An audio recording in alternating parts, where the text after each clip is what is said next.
Hey there, this is Dr. Sonia talking about readers being leaders. So, this month I've set out to read 10 books on personal development around finances.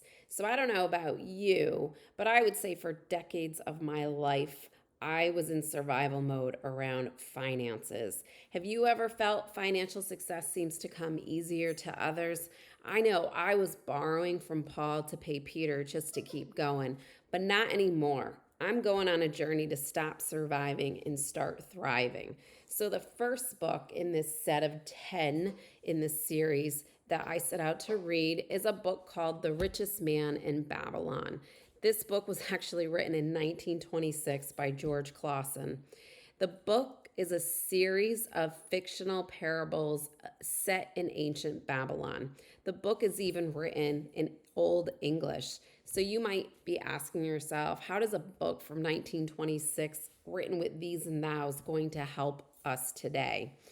I'm glad you asked.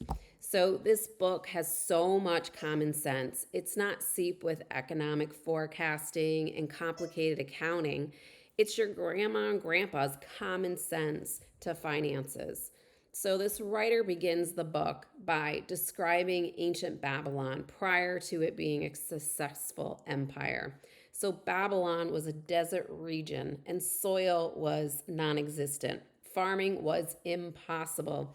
Yet a few people who decided to take what they did have and try to change their environment ultimately ended up changing their circumstances.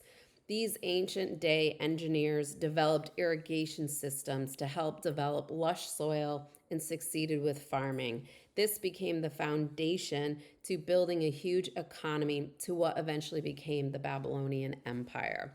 So, this also sets the stage for us to literally have no excuses. Even if we feel we don't have enough around us to succeed, we need to think out of the box and begin to demolish that type of mindset. This book is about learning principles on how to grow wealth. The main takeaway for me was on the principle of saving. The question was raised, why do you pay everyone else but yourself? We pay the grocer, the hairdresser, the seamstress. As examples today, it might be MasterCard, Visa, and Amazon, but yet the most important person we should be paying is ourselves. We should be building our finances to secure our future, and yet there always seems to not be enough. At least that's what I felt. The author breaks saving down into such a simple concept. If we make 10 coins, we need to take the first coin and save it. Use the rest, all 9 coins, to pay for everything else. But the first 10th needs to belong to us. Then learn how to make your savings work for you, eventually by investing it. As you achieve more earnings, then your earnings should earn more. Just remember, a 10th of what I earn is always mine to keep. The author repeats that time and time again in the book. A 10th of what I earn is mine to keep.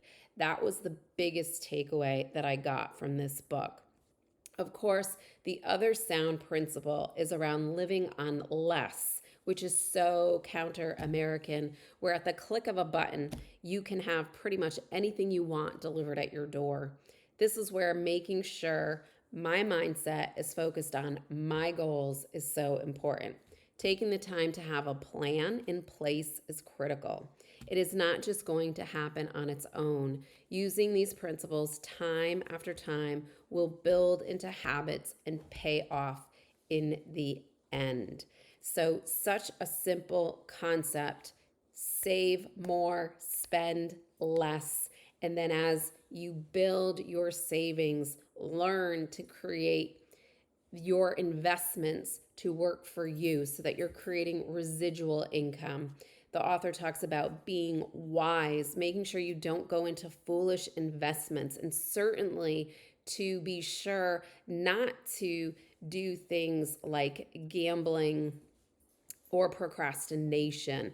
Really being willing to work hard. In the book, there was also this relationship where this man was initially a slave who then ended up getting his freedom.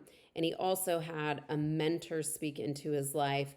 And then ultimately, he becomes the richest man in Babylon. But those that don't know his story kind of point a finger at him and say, yeah, it's easy for you because you're the richest man in Babylon. But they don't know where he started and all the steps that he had to take to get to where he is. So, this book, if somebody wants a quick read, of course, there is modern English versions of this book so that it's not so caught up in the language. But I found that reading the book with that language, the old English language, kind of helped slow me down and really allowed me to grasp the principles one at a time. So I recommend this book highly if you want a short, truncated, nice parable type of story that can be, applied to today. And the principles are not challenging principles. They're just common sense principles that anybody can do.